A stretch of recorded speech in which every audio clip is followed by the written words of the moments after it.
নির্বাচনী ময়দানে এখন বইছে উত্তপ্ত হাওয়া, যেখানে একে অপরকে এক চুল ছাড় দিতেও নারাজ প্রার্থীরা। মাঠের লড়াই এখন কেবল জনসমর্থনেই সীমাবদ্ধ নেই, বরং পাল্টাপাল্টি হুঁশিয়ারি আর অভিযোগের নিশানাও হতে যাচ্ছে প্রার্থীদের। আসন্ন জাতীয় সংসদ নির্বাচনকে কেন্দ্র করে মেহেরপুর ১ আসনের অলিগলি এখন মুখরিত। ৭ ফেব্রুয়ারি সকাল থেকেই এই নির্বাচনী এলাকায় দেখা গেছে ভিন্ন এক আমেজ। এদিন সকালে মেহেরপুর পৌরসভার বিভিন্ন ওয়ার্ডে লিফলেট হাতে বাড়ি বাড়ি গিয়ে ভোট প্রার্থনা করেন জামায়াত ইসলামী মনোনীত প্রার্থী তাজউদ্দিন খান।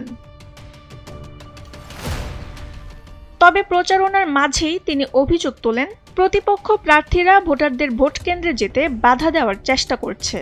তিনি স্পষ্ট জানিয়ে দেন, দীর্ঘদিনের বিশ্বস্ততা আর সেবার মানসিকতা নিয়েই তিনি জনগণের সামনে হাজির হয়েছেন এবং ভোটারদের স্বতঃস্ফূর্ত সাড়ায় তিনি জয়ের ব্যাপারে আশাবাদী। অবজেকশন আসছে যে ভোট সেন্টারে আমাদের যেতে দেওয়া হবে না, এরকম বাধা বিপত্তি আছে।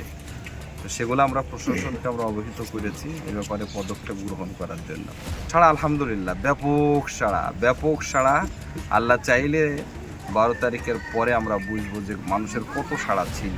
অন্যদিকে পিছিয়ে নেই বিএনপির মনোনীত প্রার্থী মাসুদ অরুণ।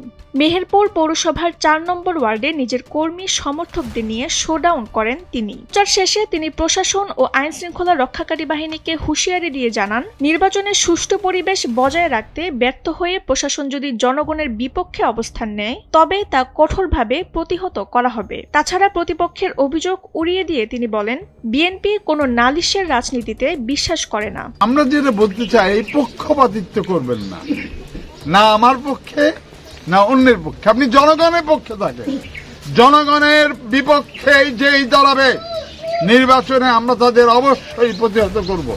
আইন শৃঙ্খলা পরিস্থিতিকে নিয়ন্ত্রণে রাখার মধ্যে দিয়ে মানুষের ভোটের ক্ষেত্রে যে উৎসাহ উদ্দীপনা, সেই উৎসাহ উদ্দীপনাকে অবশ্যই অনুপ্রাণিত করবে। অভিযোগ আর পাল্টা হুঁশিয়ারির এই লড়াই শেষ পর্যন্ত ব্যালট বাক্সে কি ফল নিয়ে আসে, সেটাই এখন দেখার বিষয়।